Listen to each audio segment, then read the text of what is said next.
नैवेद्याचं जेवण आमचं रेडी आहे. आज आमच्याकडे चैताळ आहे. ही चैताळ म्हणजे काही जण त्याला घरजत्रा म्हणतात. चौदशीला असते आमची. तर त्याच्यासाठी मी आज नैवेद्य बनवणार आहे. तर रताळ्याचं मी आज हे नारळाच्या दुधामध्ये गोडवणी बनवणार आहे. त्यात हे नारळाचं दूध मी काढून घेतलेलं आहे आणि आता गॅस चालू करणार आहे.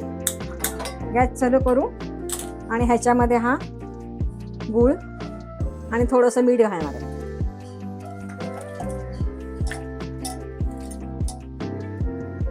हे नारळाच्या दुधामध्ये मी आता हे गूळ घातलंय.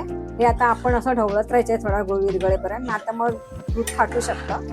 गूळ विरघळलं की आपण त्याच्यामध्ये रताळा घालून घेणार आहे.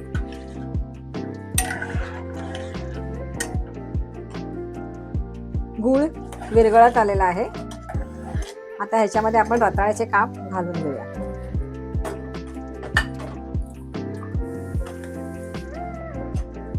आणि हे थोडं असं मीडियम गॅसवरती शिजवून घ्यायचं आणि ह्याच्यावर झाकण वगैरे काही ठेवायचं नाही आणि मध्ये मध्ये ढवळत जायचं. मी मध्ये मध्ये ढवळत होते. आता ह्याच्यात आपला रताळा पण मस्त छान शिजला आहे. हे बघा, रताळा पूर्ण शिजला आहे. आता ह्याच्यामध्ये आपण वेलची पूड,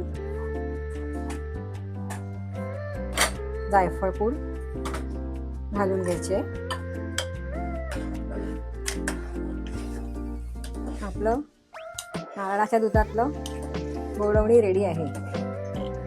तेल उकळलं आहे. आता आपण नैवेद्यासाठी पुऱ्या तळून घेऊया.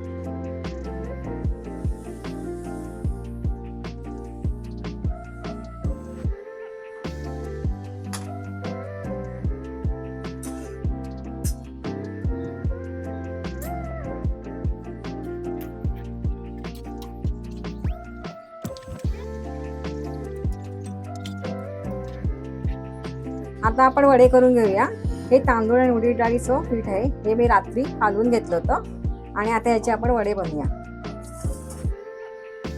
थोडंसं हाताला पाणी लावून घ्यायचं आहे आणि असा वडा थापून घ्यायचा हातावर. तेल गरम झालं. तेल गॅस मीडियम ठेवायचा आहे.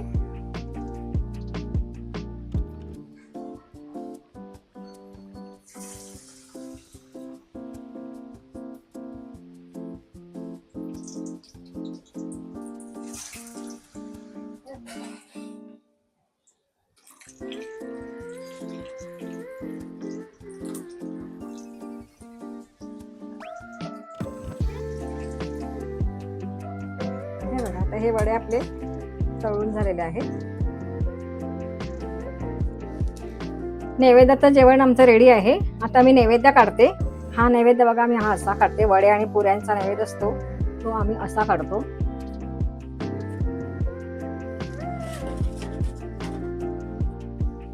वडे 5 वडे असे पुऱ्यांवर ठेवायचे. कोशिंबीर,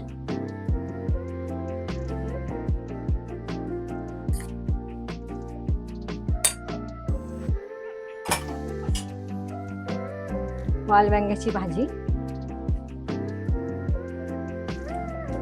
हे आपण रताळ्याचं गोडवणी केलं होतं ते, भाताची मूठ,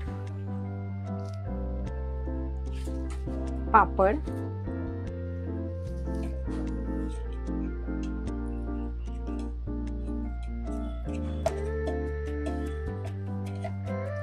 लोणचं,